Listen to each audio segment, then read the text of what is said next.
In 2024, the island of Cuba suffered a total grid collapse. 10 million people were plunged into a darkness that lasted for days. The human cost of a blackout goes beyond the lights. Hospital equipment fails, refrigerated food stocks spoil in the Caribbean heat, and because water systems depend on electric pumps, entire cities lose access to clean water. The physical cause is a crumbling infrastructure.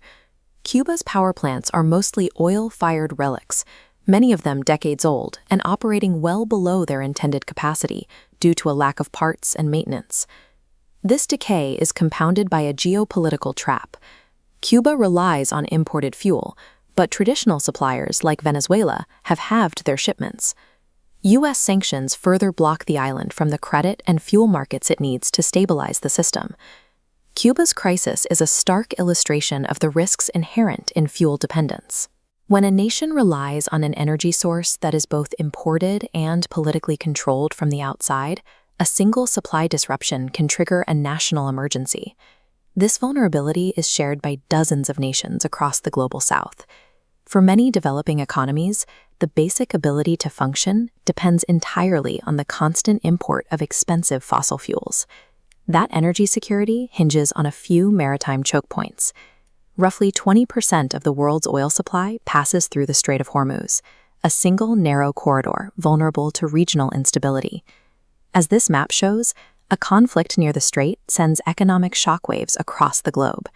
When transit is threatened, oil prices spike instantly, creating deficits for every nation buying on the spot market. For emerging economies with limited reserves, these price shocks lead to currency devaluation, unrest, and stalled development. Fossil fuel dependence has moved past a simple economic cost. It is now a security risk that many nations can no longer afford to take, leaving a strategic opening for a more stable energy model.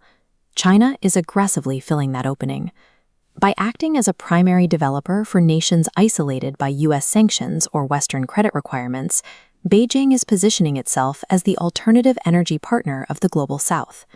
In early 2024, China and Cuba signed a landmark agreement to install 2,000 megawatts of solar capacity.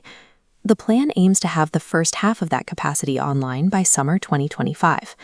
With a national peak demand of 3,500 megawatts, this Chinese-backed project provides nearly 30% of Cuba's electricity.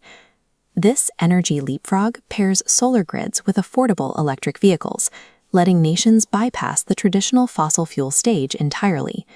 The strategy is to move from a global supply chain to a local one. When energy is generated locally by the sun and consumed by local transport, the need to spend national reserves on imported oil begins to disappear. This intervention provides more than a temporary fix for a broken grid. It installs a permanent blueprint for energy sovereignty, allowing nations to operate outside the reach of Western oil markets and sanctions. China makes this transition financially viable through manufacturing scale.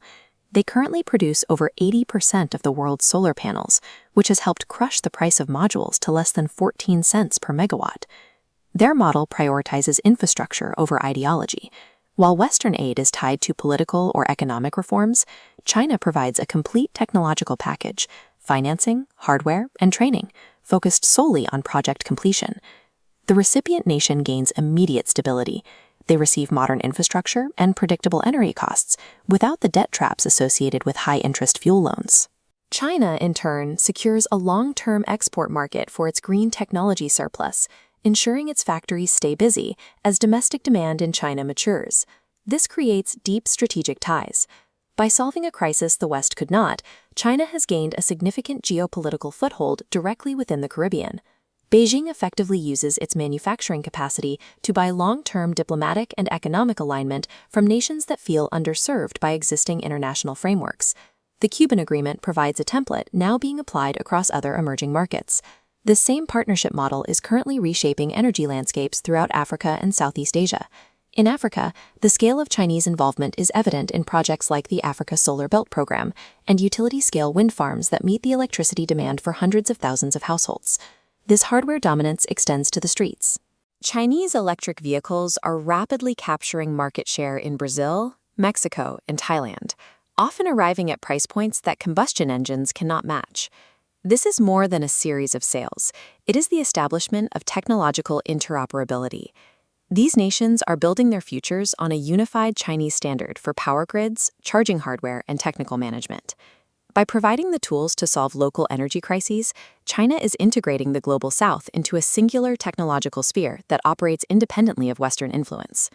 The current Western strategy of using fuel sanctions to exert pressure is producing an unintended result. It forces alienated nations to seek energy independence through Chinese partnerships. This shift has long-term economic consequences. For decades, global demand for US dollars was bolstered because oil is priced in greenbacks.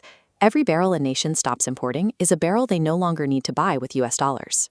As the structural need for dollar reserves to buy fuel evaporates, nations move toward a green bloc, an economic network built on shared technology rather than the traditional petrodollar system. The reach of global power is no longer defined by the proximity of a carrier strike group to a refinery. Instead, influence is measured by the integration of power grids and the licensing of green infrastructure. By manufacturing the hardware of the transition, China has integrated itself into the foundational energy architecture of the global south, securing a structural advantage that the West has yet to match.